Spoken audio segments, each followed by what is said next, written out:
بسم اللہ الرحمن الرحیم۔ مسئلہ تدلیس، راوی کا تدلیس کرنا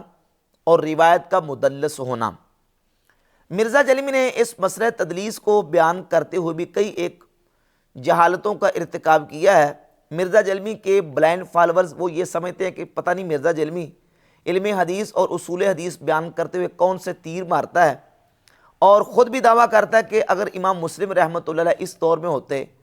تو امام مسلم کے ہم جانشین ہیں، اور پتہ نہیں اس طرح کی باتیں کر کے اپنے بلائنڈ فالورز کے سامنے اپنی داغ بٹھانے کی کوشش کرتا ہے۔ جبکہ مرزا جلمی نے تدلیس کا مسئلہ بیان کرتے ہوئے جو مثالیں دی ہیں وہ مرزا جلمی کی علم اصول حدیث سے جہالت اور ناآشنائی کی واضح دلیلیں اور واضح ثبوت ہیں۔ ایسی مثالیں مرزا جلمی نے دی ہیں کہ ان کا تدلیس کے ساتھ تعلق ہی کوئی نہیں ہے، کیونکہ مدلس روایت، مرسل منقطع اور مرسل خفی، ان کی محدثین نے الگ الگ تعریفات کی ہیں، ڈیفینیشنز ان کی الگ الگ کی گئی ہیں۔ مدلس کی تعریف الگ ہے، مرسل کی الگ ہے، مرسل خفی کی الگ ہے، اور منقطع روایت کی تعریف اور ڈیفینیشن الگ ہے۔ مرزا جلمی نے ان تمام قسم کی جو تعریفات ہیں ان کو آپس میں گڑبڑ کر دیا اور ایسی مثالیں دی ہیں کہ وہ ان کے اوپر پوری منطبق نہیں ہوتی۔ تدلیس کہتے ہیں اخفاء الراوی شیئا فی السند وتغطیتہ لغرض من الاغراض، راوی کا سند کے اندر کسی شے کو مخفی اور پوشیدہ رکھنا اور کسی غرض کی وجہ سے اس میں سے کسی شے کو چھپا لینا، اس کو تدلیس کہا جاتا ہے۔ اور یہ بات یاد رکھیں کہ تدلیس وہاں ہوتی ہے جہاں راوی نے مروی عنہ سے احادیث کو سنا ہوتا ہے، یعنی یہ راوی مروی عنہ سے احادیث کو لیتا ہے، سنتا ہے، یہ اس کا شاگرد ہے، لیکن چونکہ یہ تدلیس بھی کر جاتا ہے، یہ مدلس راوی ہے، تدلیس بھی کرتا ہے، تو اب جب چونکہ یہ اس کا مدلس ہونا ثابت ہو گیا تو اس کے لیے پھر محدثین نے یہ شرائط رکھی، اور وہ بھی تمام کے لیے نہیں، اس کے لیے تقسیم ہے، اس کی تفصیل میں نے بحمد اللہ تعالیٰ بیان کی ہے۔ اس کے لیے محدثین نے شرط یہ رکھی کہ مدلس راوی جب مروی عنہ سے حدیث بیان کرے تو اس کے لیے سماع کی تصریح بیان کرنا ضروری ہے، یعنی وہ تحدیث کی صراحت کرے کہ میں نے یہ حدیث اپنے استاد سے سنی ہے یا میرے استاد نے یہ حدیث مجھے بیان کی ہے۔ اور یہ بات طے شدہ ہے کہ تدلیس کے اندر راوی کا مروی عنہ سے ملاقات کرنا بھی ثابت ہوتا ہے، حدیث سننا بھی ثابت ہوتا ہے، معاصرت بھی، لقاء بھی، اور سماع بھی، یعنی حدیث سننا بھی ثابت ہوتا ہے۔ لیکن چونکہ یہ مدلس ہے اور کئی جگہ پہ یہ تدلیس کر جاتا ہے بعض راویوں کے حوالے سے، تو اب یہاں احتمال آ گیا، اور یہ جب بیان کر رہا ہے تو لفظ بھی وہ بیان کر رہا ہے جس میں احتمال موجود ہے کہ ہو سکتا ہے کہ اس نے یہ حدیث اپنے اس استاد سے سنی ہو یا نہ سنی ہو، کسی اور سے سنی ہو، اور اس دن یہ کلاس میں حاضر نہ ہوا ہو، اس دن یہ اپنے استاد کے پاس حدیث سننے کے لیے نہ بیٹھا ہو، کسی دوسرے طالب علم نے سنی ہو اور اس نے اس سے سن کے تو اپنے استاد کا ذکر کر دیا۔ لفظ اس میں محتمل ہوتے ہیں، جیسے ان، قال، حدث، یحدث، یقول، یہ الفاظ استعمال کرتا ہے اور اس میں صراحت نہیں کرتا خود اپنے سننے کی، یعنی قال کا معنی قال فلان، فلاں نے کہا، فلاں نے کہا، کس کو کہا، اس کی صراحت نہیں کی۔ یقول، وہ کہتے، کس کو کہتے، اس کی صراحت نہیں۔ ان فلان، فلان شخص سے یہ روایت ہے، اور فلان شخص سے یہ روایت جو ہے یہ کس نے سنی ہے، اس کی صراحت موجود نہیں ہے۔ اس کے لیے ضروری ہے کہ وہ سماع کی تصریح، تحدیث کی صراحت کرے اور کہے کہ اخبرنا، ہمیں انہوں نے حدیث بیان کی، خبر دی، یا حدثنا، حدیث ہمیں بیان کی، یا حدثنی، حدثنا، حدثنی، اخبرنا، اخبرانی، سمعت، میں نے ان سے سنا۔ تو ان الفاظ کے ساتھ وہ سماع کی تصریح کرے، تحدیث کی صراحت کرے مدلس راوی، تو محدثین کہتے ہیں کہ اس کی روایت جو ہے وہ پھر درست قرار پائے گی۔ لیکن یہ قاعدہ سب کے لیے نہیں ہے، اس کی تفصیل بحمد اللہ تعالیٰ میں بیان کر چکا ہوں۔ یہ ہے تدلیس۔ اور اگر راوی نے مروی عنہ کا زمانہ پایا ہو لیکن ملاقات کرنا ثابت نہ ہو، اس سے حدیث سننا ثابت نہ ہو۔ زمانہ ایک ہے لیکن ملاقات کرنا اور حدیث سننا ثابت نہیں ہے، اور سنی بھی نہیں ہے اس نے، نہ اسے ملاقات کی ہے نہ اسے حدیث سنی ہے، تو اس کو کہتے ہیں مرسل خفی۔ اور مرسل کسے کہتے ہیں کہ سند کے آخر میں راوی آخری واسطہ گرا دے اور اس کا اطلاق ہوتا ہے کہ تابعی درمیان میں سے کوئی واسطہ گرا دے اور ڈائریکٹ رسول اللہ صلی اللہ علیہ وآلہ وسلم سے حدیث کو بیان کرے۔ مثلا کوئی تابعی یہ کہے کہ رسول اللہ صلی اللہ علیہ وآلہ وسلم نے یہ کہا۔ مرسل میں یہ طے ہوتا ہے کہ تابعی نے نبی پاک صلی اللہ علیہ وآلہ وسلم سے ملاقات نہیں کی، حضور علیہ الصلوۃ والسلام سے حدیث نہیں سنی، یہ تو مرسل ہے۔ اور مرسل خفی میں یہ ہوتا ہے کہ راوی کا مروی عنہ سے زمانہ ایک ہوتا ہے لیکن ملاقات کرنا اور حدیث سننا یہ اس نے نہ ملاقات کی ہوتی ہے نہ حدیث سنی ہوتی ہے۔ اب مرسل خفی اور مدلس روایت کے اندر کیا فرق ہے؟ حافظ ابن حجر عسقلانی علیہ رحمہ نے شرح نخبۃ الفکر، ان کی جو معروف کتاب ہے، اس کے اندر اس فرق کو بیان کیا ہے۔ فرماتے ہیں وَهُوَ أَنَّ التَّدْلِيسَ يَخْتَصُّ بِمَنْ رَوَى عَمَّنْ عُرِفَ لِقَاؤُهُ إِيَّاهُ۔ اب تدلیس اور مرسل خفی میں فرق کیا ہے کہ تدلیس وہ ہوتی ہے کہ جس میں راوی کا مروی عنہ جس سے حدیث بیان کر رہا ہے اس سے ملاقات کرنا معروف ہو، جانی پہچانی بات ہے کہ اس راوی کی مروی عنہ سے ملاقات معروف ہے، ملاقات ہوئی ہے۔ فَأَمَّا إِنْ آثَرَهُ وَلَمْ يُعْرَفْ أَنَّهُ لَقِيَهُ، اگر صرف اتنا ہو کہ معروف اتنا ہو کہ زمانہ انہوں نے پایا ہے لیکن اس کا ملاقات کرنا معروف نہ ہو، فَهُوَ الْمُرْسَلُ الْخَفِي، تو وہ مرسل خفی ہے۔ راوی نے مروی عنہ کا صرف زمانہ پایا ہے، ملاقات کرنا ثابت نہیں ہے، تو مرسل خفی ہے۔ اور اگر ملاقات بھی کی ہے اور اس سے حدیثوں کو سنا بھی ہے لیکن یہ حدیث اس سے سنی ہے کہ نہیں اور ہے بھی یہ مدلس، تو اس میں پھر مسئلہ آ جاتا ہے تدلیس کا۔ اب مرزا جلوی مثالیں کیا دے رہا ہے؟ مثالیں تدلیس کی یہ دے رہا ہے کہ جیسے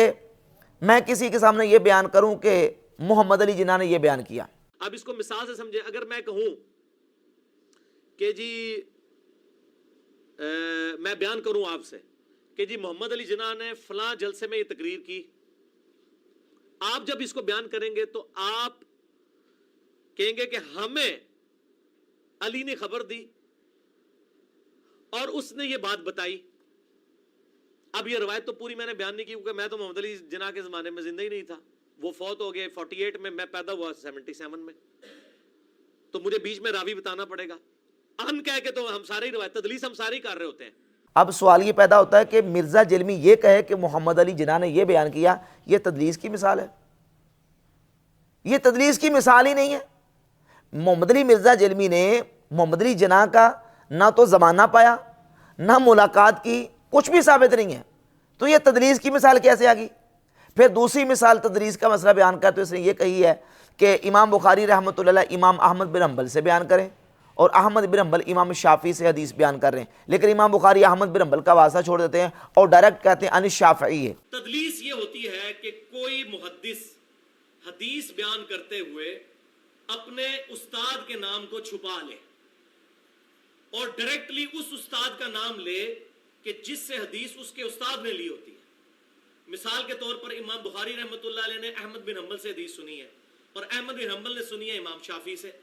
اب اگر خدا نخواستہ امام بخاری رحمۃ اللہ علیہ احمد بن حنبل کو نکال کر کہیں کہ امام شافعی سے روایت ہے، تو امام شافعی رحمۃ اللہ علیہ سے ملاقات تو امام بخاری کی ثابت نہیں ہے، وہ 204 ہجری کے اندر ہی فوت ہو گئے تھے، اور امام بخاری اس وقت ہارڈلی جو ہے وہ 7-8 سال کے تھے، 194 ہجری میں پیدا ہوئے۔ تو اب امام بخاری رحمۃ اللہ علیہ بیچ میں سے جو بندہ نکال دیں گے تو وہ ہم کہیں گے انہوں نے تدلیس کی، چھپا لیا بیچ والے راوی کو اور ڈائریکٹ امام شافعی کا نام لیا۔ یہ بھی تدلیس کی مثال، یہ کہاں سے تدلیس کی مثال آ گئی؟ ان دونوں میں سے کوئی بھی تدلیس کی مثال نہیں ہے۔ تدلیس کے اندر یہ ہوتا ہے کہ راوی نے مروی عنہ کا نہ صرف زمانہ پایا ہوتا ہے، نہ صرف زمانہ بلکہ ملاقات بھی ہوتی ہے، حدیث سے سننا بھی ثابت ہوتا ہے۔ ہاں یہ جو حدیث زیر بحث ہے، یہ حدیث سننا اس راوی کا اس مروی عنہ سے اس کے لیے صراحت موجود نہیں ہے، بلکہ یہ راوی مروی عنہ سے ایسے محتمل الفاظ کے ساتھ حدیث بیان کرتا ہے کہ جس میں سننے کا احتمال بھی ہوتا ہے اور نہ سننے کا احتمال بھی ہوتا ہے۔ تو اس کے لیے پھر محدثین نے شرط رکھی کہ یہ راوی جو ہے وہ مروی عنہ سے سماع اور تحدیث کی صراحت کرے گا تو تب حدیث کو قبول کیا جائے گا۔ اور یہ بھی جو ہے وہ سب کے لیے قانون ایک جیسا نہیں ہے، اس کی تفصیل کیا ہے وہ میں نے ایک مکمل اپنا جو بیان ہے اس پر ریکارڈ کروایا ہے، اس کو سنا جا سکتا ہے۔ سب سے پہلے یہ سمجھیں کہ تدلیس کہتے ہیں اخفاء راوی شیئن فی السند، راوی کا سند کے اندر کسی شے کو مخفی رکھنا، پوشیدہ رکھنا، کسی شے کو مخفی اور پوشیدہ رکھنے کو تدلیس کہا جاتا ہے۔ کسی غرض کی وجہ سے راوی سند کے اندر کسی شے کو مخفی اور پوشیدہ رکھتا ہے، اس کو تدلیس کہا جاتا ہے۔ پھر تدلیس کی محدثین نے 3 قسمیں کی ہیں: تدلیس التسویہ، تدلیس الاسناد اور تدلیس الشیوخ۔ جو سب سے سخت ترین قسم ہے وہ تدلیس التسویہ ہے، اور سب سے ہلکی ترین قسم آخری ہے تدلیس الشیوخ، اور درمیان والی جو قسم ہے یہ ہے تدلیس الاسناد۔ تدلیس التسویہ کہتے ہیں کہ راوی اپنے شیخ الشیخ سے آگے تدلیس کرتا ہے، یعنی اپنے شیخ کو چھوڑ کے آگے شیخ کے شیخ سے آگے تدلیس کر جاتا ہے، عن کے ساتھ یا قالا کے ساتھ روایت کر جاتا ہے، اس کو تدلیس التسویہ کہتے ہیں۔ اور تدلیس الشیوخ کہتے ہیں کہ راوی اپنے شیخ کا جب ذکر کرتا ہے تو اپنے شیخ کا ذکر کرتے وقت اس کا غیر معروف نام ذکر کر دیتا ہے، یا غیر معروف کنیت ذکر کر دیتا ہے۔ کنیت معروف کچھ اور ہے لیکن یہ کوئی غیر معروف کنیت ذکر کر دیتا ہے۔ نام معروف و مشہور کچھ اور ہے لیکن یہ غیر معروف نام ذکر کر دیتا ہے، اس کو تدلیس الشیوخ کہا جاتا ہے۔ اور درمیان والی قسم ہے تدلیس الاسناد،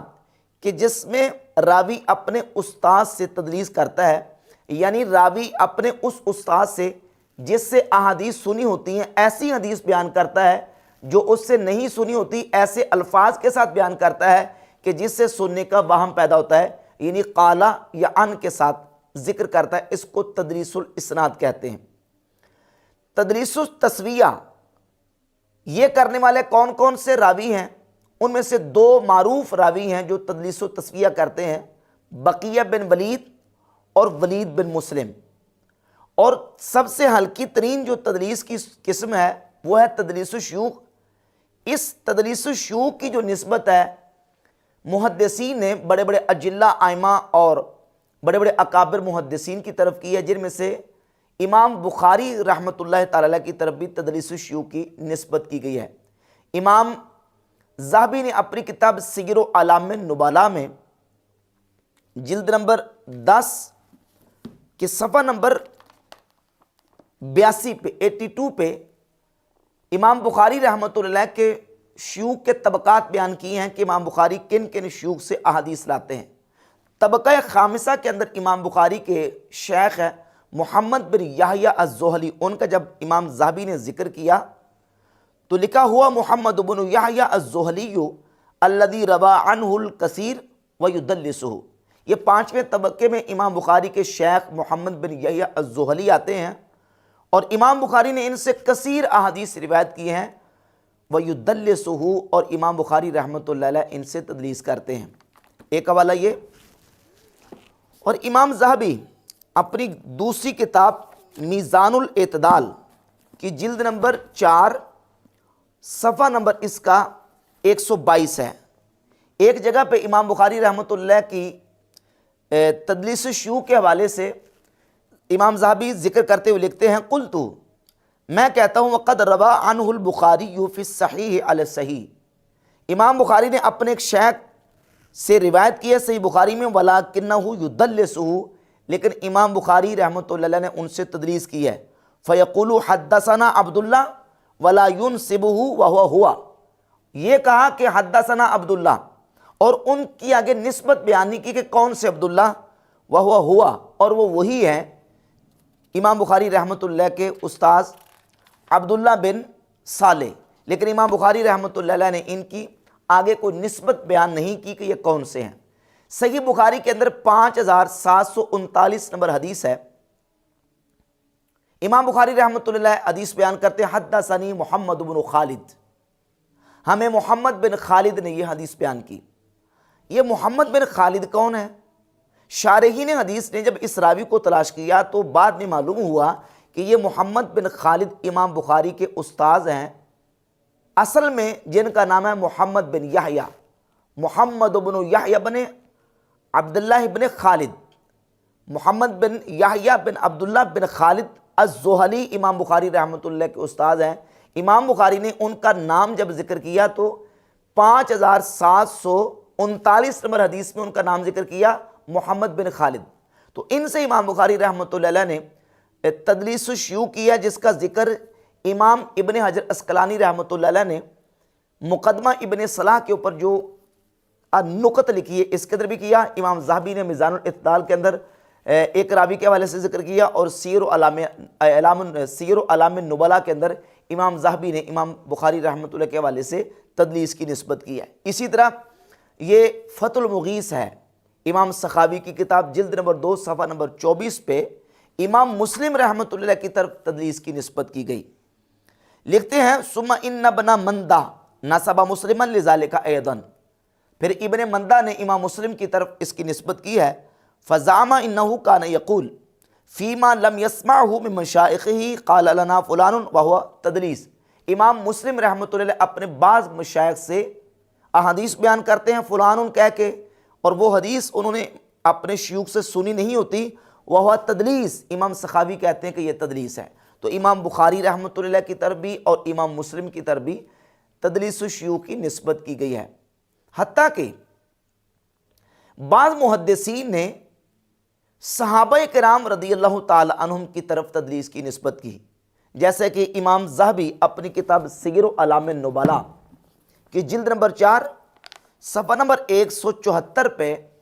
لکھتے ہیں قال یزید بن ہارون سمعت شعبہ، یزید بن ہارون کہتے ہیں میں نے امام شعبہ بن حجاج سے سنا، یقول وہ فرماتے ہیں کان ابو ہریرہ یدلس، اور امام ذہبی خود اپنا موقف لکھتے ہیں قلت میں کہتا ہوں تدلیس الصحابۃ کثیر، صحابہ کی تدلیس بہت زیادہ ہے، ولا عیب فیہ، اور اس میں کوئی عیب نہیں، یعنی تدلیس کا اطلاق کیا۔ اگرچہ اس مسئلہ میں جمہور محدثین کا موقف یہ ہے کہ وہ صحابہ کرام علیہم رضوان کے اوپر تدلیس کا اطلاق نہیں کرتے ادب کے طور پر، لیکن امام ذہبی نے یہاں تدلیس کا اطلاق کیا اور اپنا موقف بیان کیا۔ اور امام ابن حجر عسقلانی نے مقدمہ ابن صلاح کے اوپر جو نکت لکھی ہے اس میں صفحہ نمبر 320 پہ یہ لکھا ہے والصواب ما علیہ الجمہور من الادب فی عدم اطلاق ذالک واللہ الموفق، صواب وہی موقف ہے جو جمہور محدثین کا موقف ہے کہ وہ ادباً صحابہ کرام علیہم رضوان کے اوپر تدلیس کا اطلاق نہیں کرتے۔ صحابہ کرام علیہم رضوان میں سے بعض صحابہ جو یا تو بعد میں اسلام جنہوں نے قبول کیا یا چھوٹی عمر کے صحابہ تھے، وہ بڑے صحابہ سے احادیث سن کے بھی بیان کرتے تھے، لیکن بعض مقامات پہ وہ صحابہ کا نام ذکر نہیں کرتے تھے کہ کس صحابی نے اس حدیث کو بیان کیا۔ اس کو محدثین نے مرسل بھی کہا، اور مرسلات صحابہ بالاتفاق محدثین کے حجت ہے۔ البتہ بتانے کا مقصد صرف یہ ہے کہ تدلیس کا جو لفظ استعمال کیا گیا ہے یا تدلیس کا اطلاق کیا گیا ہے وہ بڑے بڑے ائمہ محدثین اور بلکہ امام ذہبی نے صحابہ کرام علیہم رضوان کی طرف بھی اس کی نسبت کی، اگرچہ امام ابن حجر فرماتے ہیں کہ ادباً جمہور کا موقف یہ ہے کہ صحابہ پہ تدلیس کا لفظ استعمال نہیں کیا جائے گا۔ تو اس بات سے پتہ چلا کہ نہ تو ہر تدلیس ایک جیسی ہے اور نہ ہی تدلیس کرنے والا مدلس ایک جیسا ہے۔ تدلیس کی جب اقسام ہیں، جو سب سے سخت ترین قسم ہے وہ ہے تدلیس التسویہ، اور جو ہلکی ترین ہے وہ ہے تدلیس الشیوخ، اور درمیان والی ہے تدلیس الاسناد۔ پھر اسی طرح جب ہم مدلسین کی کیٹیگریاں کرتے ہیں تو مدلسین کی بھی کیٹیگریاں، بعض مدلسین وہ ہیں تدلیس تو کرتے ہیں لیکن وہ تدلیس کرتے ہیں ثقہ سے، بعض وہ ہیں جو کثیر التدلیس ہیں، تدلیس میں معروف و مشہور ہیں، اور بعض وہ ہیں کہ جو قلیل التدلیس ہیں، بہت کم تدلیس کرتے ہیں، بعض وہ ہیں کہ جو اپنے مخصوص شیوخ سے تدلیس کرتے ہیں باقیوں سے نہیں کرتے، بعض وہ ہیں کہ اپنے بعض شیوخ سے نہیں کرتے اور باقیوں سے کرتے ہیں۔ تو یہ ساری تقسیمات اور تفصیلات محدثین نے بیان کی ہیں۔ جہاں تک امام مسلم رحمۃ اللہ علیہ نے صحیح مسلم کے مقدمہ میں 92 نمبر روایت کے تحت تدلیس کا مسئلہ ڈسکس کیا ہے تو امام مسلم رحمۃ اللہ علیہ نے بھی ان الفاظ کے ساتھ اس بات کو بیان کیا ہے کہ سماع کی تصریح وہاں ضروری ہوتی ہے اذا کان الراوی ممن عرف بالتدلیس فی الحدیث و شہر بہ، جب مدلس راوی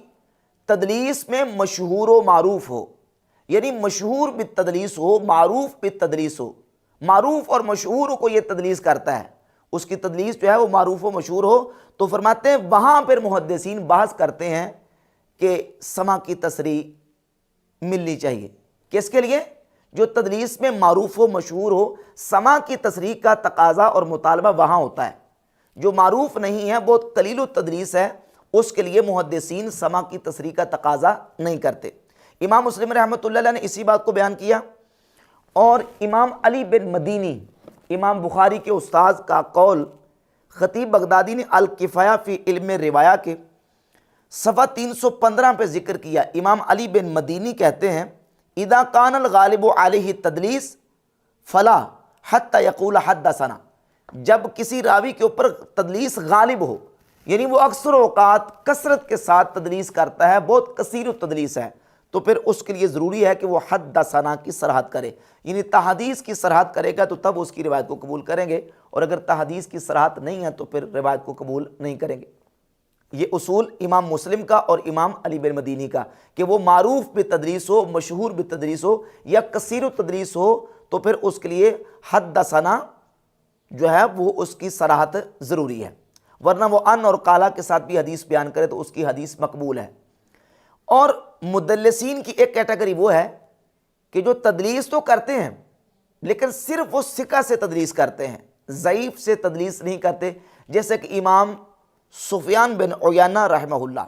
بہت بڑے عظیم المرتبت محدث ہیں امام سفیان ابن عیینہ رحمہ اللہ۔ محدثین نے طبقات المدلسین کی دوسری قسم کے اندر ان کو ذکر کیا ہے، لیکن یہ مدلس ہیں، اور یہ بات بھی طے شدہ ہے کہ یہ تدلیس کرتے ہیں تو ثقہ سے کرتے ہیں، ضعیف سے تدلیس نہیں کرتے۔ پہلے اس کے حوالہ جات میں آپ کے سامنے رکھتا ہوں۔ امام ذہبی نے اپنی کتاب میزان الاعتدال کی جلد نمبر 3 صفحہ نمبر 247 پہ 3330 نمبر ترجمہ کے تحت لکھا ہے اجمعت الامت علی الاحتجاج بہ وکان یدلس، امت کا امام سفیان بن عیینہ سے احتجاج کرنے پر اجماع ہے، یعنی ساری امت متفق ہے کہ سفیان ابن عیینہ کی حدیث قابل احتجاج ہے۔ وَكَانَ يُدَلِّسُ، اور وہ تدریس کرتے تھے، لَكِنَّ الْمَعْهُودَ مِنْهُ أَنَّهُ لَا يُدَلِّسُ إِلَّا عَنْ ثِقَةٍ، لیکن یہ بھی معہود ہے، معروف ہے کہ وہ ثقہ سے ہی تدلیس کرتے تھے، غیر ثقہ سے تدلیس نہیں کرتے تھے۔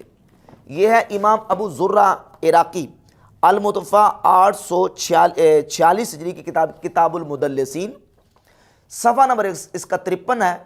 اور ترجمہ نمبر 22۔ سفیان بن عیینہ ان کا ذکر لکھتے ہیں کہ یہ مشہور بالتدلیس ہے، لیکن کہتے قلت، میں کہتا ہوں، لیکن اتفقوا مع ذلك على قبول عنعنته كما حكاه غیر واحد، کہتے ہیں اس کے باوجود کہ سفیان ابن عیینہ رحمہ اللہ تدریس کرتے ہیں، لیکن محدثین کا اس بات پر بھی اتفاق ہے کہ ان کا عنعنہ قابل قبول ہے، وہ ان کے ساتھ بھی معنعن روایت بھی کریں تو ان کی روایت قابل قبول ہے۔ محدثین کا اس بات پر کیا ہے؟ اتفاقو، اتفاق ہے۔ یہ امام ابو زرہ کا حوالہ، اور یہ دوسری کتاب التبیین لاسماء المدلسین، سبت ابن العجمی الشافعی کی کتاب، ترجمہ نمبر 26۔ سفیان بن عیینہ لیکنہ لم یدلس الا عن ثقۃ کثقتہ، امام سفیان بن عیینہ بھی مدلس ہیں لیکن وہ تدلیس کرتے ہیں تو صرف ثقہ سے کرتے ہیں، غیر ثقہ سے تدلیس نہیں کرتے۔ امام ابن حجر عسقلانی اپنی کتاب طبقات المدلسین کے صفحہ نمبر 32 پر امام سفیان ابن عیینہ رحمہ اللہ کا ذکر کرتے ہیں تو یہی بات بیان کی کہ فقیہ الحجاز فی زمانہ کانا یدلس لیکن لا یدلس الا عن ثقۃ، حجاز کے بہت بڑے فقیہ ہیں، وہ تدلیس کرتے ہیں لیکن صرف ثقہ سے تدلیس کرتے ہیں، اور ابن حبان نے یہ دعویٰ کیا ہے کہ یہ ان کا خاصہ ہے۔ تو یہ آئمہ محدثین کے حوالہ جات، اور ایک اور حوالہ حافظ علی قلدی کی جامع التحصیل صفحہ نمبر 130 پر یہ بات حافظ علی کیکلدی نے اپنی جامع تحصیل کے لکھی ہے کہ امام سفیان ابن عیینہ رحمہ اللہ وہ صرف ثقہ سے تدلیس کرتے ہیں۔ تو ان اجلہ ائمہ محدثین کے حوالہ جات سے یہ بات بالکل واضح ہوئی کہ امام سفیان ابن عیینہ صرف ثقہ سے تدلیس کرتے ہیں، اور ان کی تدلیس کے باوجود ان کا عنعنہ اور ان کی معنعن روایت محدثین کے ہاں بالاتفاق قابل قبول ہے۔ تمام محدثین اس بات پر متفق ہیں، لیکن چونکہ مرزا نقال ہے کے اوپر ہمارا یہی موقف ہے۔ اس کی باقی نٹی گٹیز کے حوالے سے آپ کسی اسماء و رجال سے جو واقفیت رکھنے والے ڈیٹیل کے ساتھ لوگ ہیں ان کے ساتھ رابطہ کریں، غلام مصطفیٰ ظہیر صاحب کے ساتھ رابطہ کریں، وہ اس کی نٹی گٹیز آپ کو سمجھا دیں گے۔ چونکہ یہ میری فیلڈ نہیں ہے، میں جو ہوں وہ اس حوالے سے نقال ہوں۔ اور یہ نقل مارتا ہے اپنے وہابی بابا زبیر علی زئی کی۔ زبیر علی زئی نے اس محدثین کے اصول کا انکار کیا ہے اور یہ کہا ہے کہ نہیں جی، محدثین کا اصول یہ غلط ہے، صحیح یہ ہے کہ سفیان ابن عیینہ وہ ضعیف سے بھی تدلیس کرتے ہیں۔ اور اپنی کتاب فتاوی علمیہ کے صفحہ نمبر 151 پہ ایک مثال پیش کی ہے، صفحہ نمبر 150 اور 51 پہ اس مسئلے کو بیان کیا، اور ایک مثال پیش کی کہ اس سفیان ابن عیینہ نے زہری سے ایک روایت بیان کی ہے کہ امام زہری کہتے ہیں کہ جب تک محمد بن اسحاق مدینہ میں موجود تھے علم باقی رہا۔ یہ زہری بیان کرتے ہیں، اور سفیان ابن عیینہ نے اس بات کو زہری سے بیان کیا ہے، حالانکہ سفیان ابن عیینہ نے زہری سے ڈائریکٹ نہیں سنا، بلکہ درمیان میں ابو بکر الحضری کا واسطہ ہے، ابو بکر الحضری سے سنا ہے، اور پھر زہری سے انہوں نے سنا ہے۔ امام سفیان ابن عیینہ نے ڈائریکٹ زہری سے نہیں سنا، اور یہ لکھا کہ حالانکہ الجرح و تعدیل یا کسی کتاب سے یہ ثابت نہیں کہ انہوں نے خود یہ قول امام زہری سے سنا ہے، نہ جرح و تعدیل سے ثابت ہے، نہ کسی کتاب سے ثابت ہے۔ چونکہ مرزا اصل کتابوں کی طرف تو رجوع کر نہیں سکتا، نہ اصل کتابیں اس کی دسترس میں، اور نہ اس کے اندر اتنی صلاحیت اور لیاقت ہے کہ یہ اصل کتابوں کی طرف رجوع کرے اور دیکھے کہ واقعی امام سفیان ابن عیینہ نے زہری سے ڈائریکٹ سنا ہے کہ نہیں۔ چونکہ بابے نے لکھ دیا تو بابا پرستی کا یہ عالم ہے کہ مرزا آنکھیں بند کر کے کہتا نہیں کہ سفیان ابن عیینہ کا عنعنہ بھی قابل قبولی ہے، اگرچہ وہ ثقہ سے تدلیس کرتے ہیں، اور ثقہ سے تدلیس نہیں بلکہ ضعیف سے بھی کرتے ہیں۔ جبکہ بحمداللہ تعالی ہم آپ کے سامنے ایک حوالہ پیش کریں گے، امام ابو بکر احمد بن ابی خیثمہ المتوفیٰ 279 ہجری کی التاریخ الکبیر جلد نمبر 2 صفحہ نمبر 326 پر امام ابن ابی خیثمہ امام سفیان ابن عیینہ کا یہ قول تحدیث کی صراحت اور سمع کی تصریح کے ساتھ ذکر کرتے 3167۔ حدثنا ابراہیم المنذر حدثنا ابراہیم ابن المنذر الحزامی عن ابن عیینہ قال واللہ لقد سمعت ابن شہاب، امام ابن عیینہ کہتے ہیں کہ اللہ کی قسم میں نے خود ابن شہاب زہری سے سنا، کیا ورا محمد ابن اسحاق، انہوں نے محمد ابن اسحاق کو دیکھا۔ یہ قول امام سفیان ابن عیینہ نے ابو بکر الحضری سے نہیں بلکہ ڈائریکٹ امام سفیان ثوری سے سنا ہے، اور مرزے کا بابا زبیر علی زئی دعویٰ کر رہا ہے کہ نہیں جی وہ ڈائریکٹ زہری سے نہیں سنا، ابو بکر حضری سے سنا ہے۔ جرح و تعدیل اور کسی کتاب سے ثابت نہیں ہے کہ ابن عیینہ نے ڈائریکٹ زہری سے سنا ہے۔ بحمداللہ تعالیٰ یہ حوالہ موجود ہے کہ امام زہری سے ڈائریکٹ ابن عیینہ نے سنا ہے۔ لہذا محدثین کا جو رول ہے کہ ابن عیینہ صرف ثقہ سے تدلیس کرتے ہیں وہ اپنی جگہ پہ موجود ہے۔ لہٰذا مدلس ہونے کے باوجود، آن کے ساتھ بھی روایت کرنے کے باوجود، امام سفیان ابن عیینہ رحمہ اللہ کی روایت کے اوپر محدثین کا بالاتفاق جو ہے وہ احتجاج کرنے کا موقف موجود ہے، اور وہی اپنی جگہ پہ صحیح ہے۔ یہ تو ہو گیا ثقہ ہیں اور تدریس کرتے ہیں اور ان کی معنعن روایت بھی قابل قبول ہے۔ بعض وہ مدلسین ہیں کہ جو اپنے بعض خاص شیوخ سے ہی تدریس کرتے ہیں، باقیوں سے تدلیس نہیں کرتے، جیسے کہ امام اسماعیل بن ابی خالد۔ اسماعیل بن ابی خالد یہ مدلس ہے، یہ تدریس کرتے ہیں، بہت قلیل التدلیس ہے، بہت تھوڑی تدریس کرتے ہیں، اور تدریس بھی کرتے ہیں تو صرف امام شعبی اپنے استاد سے، باقیوں سے نہیں۔ باقی جن سے بھی روایت کریں گے کسی سے تدلیس نہیں کرتے، صرف اور صرف کن سے کرتے ہیں؟ شعبی سے۔ تو جب اسماعیل بن ابی خالد امام شعبی سے حدیث بیان کریں، وہاں چونکہ تدلیس کا احتمال ہے، وہاں سما کی تصریح کا تقاضا کریں گے، ہم مطالبہ کریں گے، اور اگر امام شعبی کے علاوہ کسی اور سے وہ روایت کریں، ان کے ساتھ بھی کریں، تو ان کی روایت قابل قبول ہوگی۔ امام ابن حجر اسقلانی نے اپنی کتاب تہذیب و تہذیب کی پہلی جلد صفحہ نمبر 306 پہ ترجمہ نمبر 543 کے تحت امام اسماعیل بن ابی خالد کا ذکر کیا اور کہا وقال العجلی، امام اجلی نے کہا کان ثبتا فی الحدیث وربما ارسل الشیء عن الشعبی، یہ حدیث میں ثابت ہے امام اسماعیل بن ابی خالد، لیکن کبھی کبھی وہ شعبی سے ارسال کر جاتے ہیں، یعنی تدلیس کر جاتے ہیں، جب ان کو بتایا جاتا ہے تو وہ بتا دیتے ہیں کہ مجھے یہ کس نے حدیث بیان کی ہے۔ وَقَنَا صاحب سنہ، اور وہ سنت کے پیروکار ہیں، اور انہوں نے 500 کے قریب احادیث ان سے روایت کی ہیں۔ وَقَانَ لَا يَرْوِي إِلَّا عَنْ ثِقَةٍ، اسماعیل بن ابی خالد بھی صرف ثقہ سے تدلیس کرتے ہیں، ضعیف سے تدلیس نہیں کرتے، اور کرتے بھی ہیں تو امام شعبی سے تدلیس کرتے ہیں۔ اور مدلسین کی ایک کیٹیگری وہ ہے کہ جو بعض ایسے شیوخ ہیں جن سے وہ روایت کریں ان سے تدلیس نہیں کرتے، بلکہ ان کی وہ روایت متصل ان شیوخ سے سمجھی جاتی ہے، جیسے کہ امام سلیمان بن مہران اعمش، ان کا ذکر کرتے ہوئے امام ذہبی نے میزان الاعتدال کی جلد نمبر 3 صفحہ نمبر 316 پہ بیان کیا کہ جب امام اعمش رحمہ اللہ ابراہیم نخعی سے، ابن ابی وائل سے اور ابو صالح السمان اپنے شیوخ سے حدیث بیان کریں، اگرچہ ان کے ساتھ بیان کریں، فَإِنَّ رِوَایَتَهُ عَنْ هَذَا الصِّنْفِ مَحْمُولَةٌ عَلَى الْاِتِّصَالِ، تو امام اعمش کی ان شیوخ سے حدیث ان والی بھی وہ سما پہ محمول سمجھی جائے گی، اتصال پہ محمول سمجھی جائے گی، اس کو متصل سمجھا جائے گا۔ حافظ ابن رجب حنبلی نے شرح علل ترمذی جلد نمبر 2 صفحہ نمبر 751 پہ ایک باب قائم کیا ہے، اور اس کا عنوان ہے ذکر من عرف بالتدلیس، ان راویوں کا ذکر جو تدلیس کرنے میں معروف ہیں۔ وَقَانَ لَهُ شِيُوخٌ لَا يُدَلِّسُ عَنْهُمْ، ان کے بعد ایسے شیوخ ہیں جن سے وہ تدلیس نہیں کرتے۔ فَحَدِيثُهُ عَنْهُمْ مُتَّصِلٌ، جب وہ ان مخصوص شیوخ سے حدیث بیان کریں تو ان کی وہ حدیث متصل سمجھی جائے گی۔ یہ اصول امام حافظ ابن رجب حنبلی نے شرح علل ترمذی میں بیان کیا۔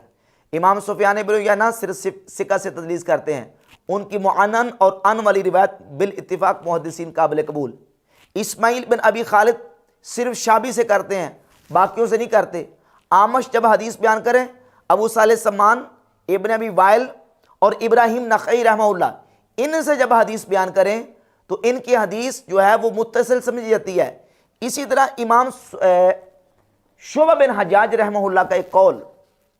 امام ابن حجر اسقلانی نے اپنی کتاب طبقات المدلسین کی صفحہ نمبر 59 پہ 59 پہ بیان کیا۔ امام شعبہ بن حجاج بہت بڑے امام اور محدث، وہ فرماتے ہیں جب میں تمہیں حدیث بیان کروں اور اعمش سے، ابو اسحاق سے اور قتادہ سے میں حدیث بیان کروں، اور وہاں قتادہ بھی تدلیس کر رہے ہوں، اعمش بھی تدلیس کر رہے ہوں اور ابو اسحاق بھی تدلیس کر رہے ہوں، تو کہتے ہیں کفیتکم تدلیس ثلاثہ، میں ان تینوں کی تدلیس سے تمہیں کفایت کرتا ہوں، یعنی میرا ان شیوخ سے ان والی روایت بھی بیان کر دینا تمہیں کافی ہونا چاہیے، یعنی تم اس کو صحیح سمجھو، اور میرا ان سے بیان کر دینا ہی کافی ہے، اگرچہ وہ ان کے ساتھ سما کی تصریح کے بغیر حدیث کیوں نہ بیان کریں، میرا ان تینوں سے حدیث بیان کر دینا تمہیں کفایت کرنا چاہیے۔ ابن حجر اسقلانی رحمہ اللہ اس قول کو بیان کر کے کہتے ہیں قلت، میں کہتا ہوں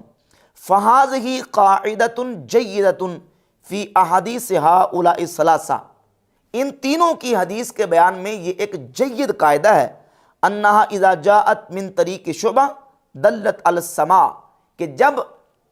ان محدثین کی حدیث شعبہ کے طریق سے آئے، یعنی ابن ابی وائل، اعمش، ابو اسحاق اور قتادہ کے طریق سے جب حدیث آئے اور شبہ بیان کرے تو امام ابن جریر فرماتے ہیں دلت علی السما، وہ سما پہ معمول ہوگی، ولو کانت معنعنا، اگرچہ وہ ان کے ساتھ ہی کیوں نہ ہو۔ یہ اصول ہے محدثین کے، ایک ہی کیٹیگری میں سب کو نہیں رکھا جا سکتا۔ امام شعبہ کا الگ سے اصول ہے، سفیان بن عیینہ کا الگ سے اصول ہے، اور امام اسماعیل بن ابی خالد کا الگ سے اصول ہے۔ اعمش کے بعض جو منتخب اور مقرر مشائخ ہیں ان سے تدلیس اور معنعن روایت کا الگ سے اصول ہے، ایک ہی اصول اور ضابطہ نہیں۔ اسی لیے محدثین نے مدلس راویوں کی اقسام بیان کی ہیں، ان کے طبقات بیان کیے ہیں، طبقہ اولا، طبقہ ثانیہ اور طبقہ ثالثہ۔ اب بہت سارے مدلس راوی ایسے ہیں کہ جن کی روایات صحیح بخاری کے اندر، صحیح مسلم کے اندر ان کے ساتھ موجود ہے، معنعن روایات موجود ہیں، اور سما کی تصریح امام بخاری اور امام مسلم نے ذکر نہیں کی۔ جب ہم بات کرتے ہیں کہ دیکھیں بخاری مسلم کے اندر بھی تو مدلسین کی معنعن روایات موجود ہیں، تو مرزا جرمی اپنے وہابی بابا زبیر رضی کی اندھی تقلید فوراً کہہ دیتا ہے کہ ان کی ان والی روایت سما پہ محمول ہے۔ ابن حجر اسقلانی اور محدثین کے اس پر کمنٹس کیا ہیں، تبصرہ کیا، یہ ابن صلاح کے مقدمہ پر امام ابن حجر رحمۃ اللہ علیہ کی النکت ہے، صفحہ نمبر 331 پہ لکھتے ہیں، کہتے ہیں لِأَنَّهَا دعویٰ لا دلیل علیہا، یہ وہ دعویٰ ہے کہ جس پر کوئی دلیل نہیں ہے۔ بخاری مسلم کے اندر موجود معنعن روایات کو صحیح قرار دینا، کہتے ہیں یہ وہ دعویٰ ہے لا دلیل علیہا، جس پر کوئی دلیل نہیں ہے۔ ولا سیما انا قد وجدنا کثیر من الحفاظ، بالخصوص کہتے ہیں ہم نے بہت سارے حدیث کے حفاظ کو پایا، یعللون احادیث وقت فی الصحیحین او احدہما بتدلیس رواتها۔ یہ امام جلال الدین السیوطی رحمہ اللہ کی تدریب الراوی ہے، اور اس میں صفحہ نمبر 101 پہ امام سیوطی علیہ رحمہ امام سبکی سے نقل کرتے ہیں کہ امام سبکی کہتے ہیں کہ میں نے امام مزی سے پوچھا، حل وجدہ لکل ما روایاہ بالعنعنات طرق مصرح فیہ بالتحدیث، بخاری مسلم کے اندر جو معنعن روایات پائی جاتی ہیں ان کے ساتھ مدلسین کی، کیا ان کی تحدیث کی صراحت پائی جاتی ہے، ملتی ہے؟ تو امام مزی نے فرمایا کثیر من ذالک لم یوجد، بہت ساری ایسی معنعن روایت بخاری مسلم کے اندر موجود ہیں کہ جن کی سما کی تصریح اور تحدیث کی صراحت نہیں ملتی۔ ہم تو صرف حسن ظن کی بنیاد پہ ایک گنجائش اور وسعت رکھتے ہیں، ورنہ بخاری اور مسلم کے اندر معنعن روایات جو پائی جاتی ہیں ان میں سے بہت ساری ایسی ہیں جن کی سما کی تصریح نہیں ملتی۔ امام احمد رضا خان محدث بریلی رحمہ اللہ فتاوی رضویہ کی جلد نمبر 24 کے صفحہ نمبر 239 پہ لکھتے ہیں، جب یہ بات ہوئی نا کہ صحیح بخاری اور صحیح مسلم کے اندر معنعن روایات کا حکم، تو فرماتے ہیں کہ جو کہتے ہیں کہ محمول علی السما، یہ سما پہ محمول ہے، فاقول تقلید جامد، یہ تقلید جامد ہے، یہ تو محض تقلید جامد ہے، یعنی کوئی اس پر دلیل موجود نہیں ہے۔ اور پھر اس کے ترجمے میں لکھا ہے کہ لیکن جس نے یہ کہا کہ تدلیس کرنے والوں کا بخاری و مسلم میں ان کہنا سما پہ محمول ہے، فاقول، تو میں کہتا ہوں کہ یہ محض اندھی تقلید ہے، اگرچہ ہم حسن ظن کے منکر نہیں، تاہم تخمین اٹکل پچو سے کچھ کہنا بالکل صاف بیان کرنے کی طرح نہیں ہو سکتا۔ یعنی یہ بات واضح طور پر لکھی ہے کہ صحیح بخاری اور صحیح مسلم کے بارے میں یہ جو کلیم کیا گیا کہ ان کی ہر معنعن روایت جو ہے وہ محمول علی السما ہے، امام ابن حجر فرماتے ہیں کہ یہ ایسا دعویٰ ہے کہ جس پر کوئی دلیل موجود نہیں ہے۔ امام یوسف مزی کہتے ہیں کہ بہت سارے ایسی معنعن روایت ہیں جن کی سما کی تصریح نہیں ملتی۔ تو اس لیے پر محدثین نے کیٹاگریاں کی ہیں اور طبقات بیان کیے ہیں مدلس راویوں کے، جس طرح دیکھیں یہ کتاب ہے طبقات المدلسین،